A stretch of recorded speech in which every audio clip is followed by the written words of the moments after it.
to me about all this stuff. Finally, some grown-ups entered the Donald Trump lawfare fiasco as the New York State Appellate Court slashed Mr. Trump's bond payment, really by nearly 70%, knocking it down to $175 million payable in the next 10 days from what could have been a combined $550 million had he been able to post this outrageous bond. So, positive day for former President Trump.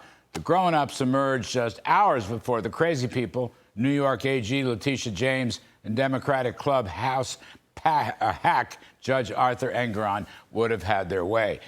Now, I'm not a lawyer, and actually, I'm more interested in the political fallout, although I try to keep up with the legal beagle stuff. But politically, I thought it was very interesting that Mr. Trump said this about the Biden legal weaponization attack on him. Take a listen.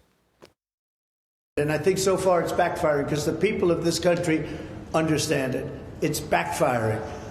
But they're being run, and they're running all of these different cases. So ridiculous. This is all weaponization of DOJ and FBI. They raided my house in violation of a thing called the Fourth Amendment.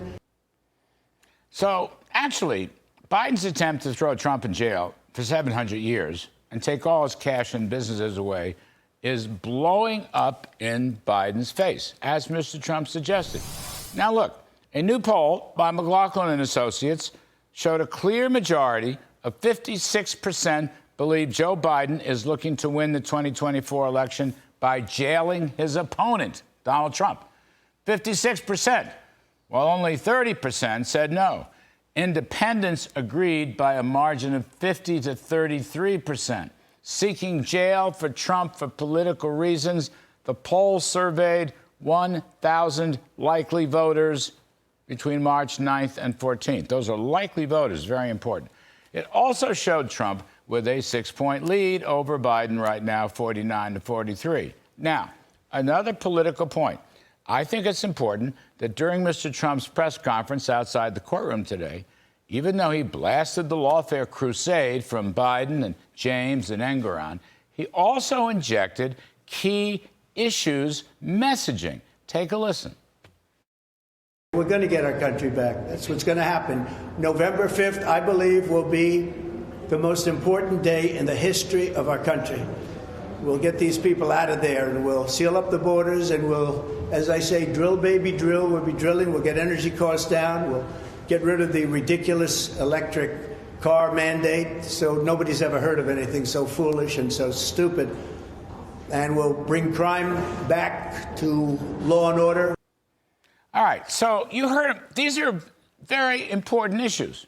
The border catastrophe, the crisis of affordability, where middle-class folks can't afford the Biden economy because huge gains in basic consumer goods like groceries and gasoline, while they suffer declines in real wages.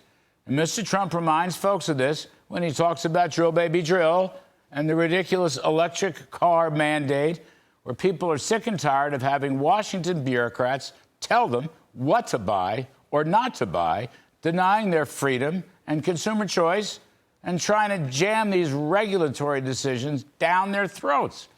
Elsewhere in his news conference today, the president mentioned the catastrophic withdrawal from Afghanistan. So, my point is, Mr. Trump has brilliantly combined his legal battles with the key issues. It's a great strategy, and that's one reason he's way ahead in the polls. Legal, it's blowing up in Biden's face. Issues, everybody agrees with Trump.